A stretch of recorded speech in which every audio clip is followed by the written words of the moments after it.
একসময় মানুষের ঘরে ঘরে ছিল রেডিও বা বেতার। বিনোদনের অন্যতম মাধ্যম ছিল এই যন্ত্রটি। ১, ২, ৩ কিংবা ৪ ব্যান্ডের বেতারের জনপ্রিয়তা ছিল তুঙ্গে। প্রযুক্তির ছায়ায় হারিয়ে গেছে এসব রেডিও কিংবা বেতার। তবে এখনও হৃদয়ের তার বেঁধে বেতারের সঙ্গে আছেন চুয়াডাঙ্গার সাবেক ব্যাংক কর্মকর্তা আব্দুল্লাহ। চুয়াডাঙ্গা ওথুলি বাজারের বাসিন্দা আব্দুল্লাহ। তিনি সোনালী ব্যাংকের কর্মকর্তা। বেতারের প্রতি তার ভালোবাসা জন্মে ছোটকালে তার বাবার মাধ্যমে। স্বাধীনতা পরবর্তী কালে আমাদের তো বিনোদনের বড় মাধ্যম ছিল বেতার বা রেডিও।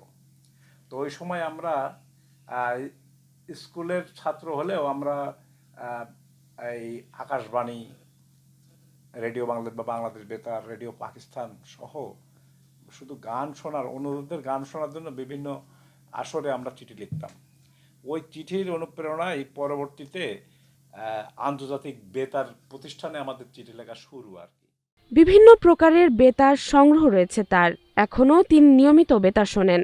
বাংলাদেশ বেতার সহ বিশ্বের বাংলা ভাষায় প্রচারিত যত বেতার আছে সবগুলোর তালিকাভুক্ত শ্রোতা তিনি। শুধু তাই নয়, তিনি একজন বেতার সংগঠকও।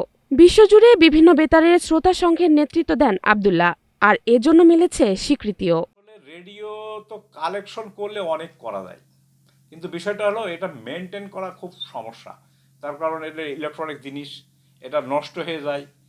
আর বর্তমান সময়ে ইন্টারনেট এবং বিদ্যুতের ব্যাপক ব্যবহার কারণে রেডিওর কিছু কিছু ফ্রিকোয়েন্সি খুব সহজে পাওয়া যায় না।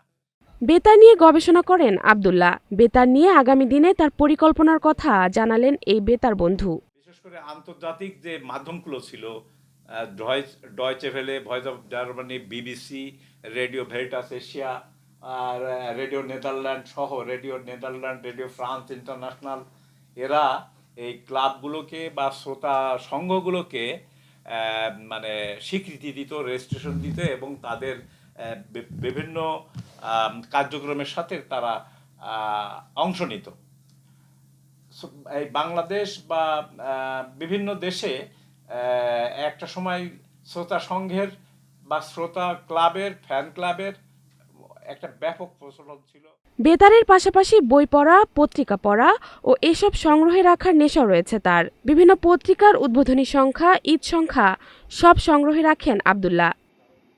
বিবিসির বাংলা অনুষ্ঠান প্রবাহের নামে একটি অনলাইনে পোর্টালও খুলেছেন তিনি। জাহারা জেবিন তন্নি, নাগরিক প্রতিদিন।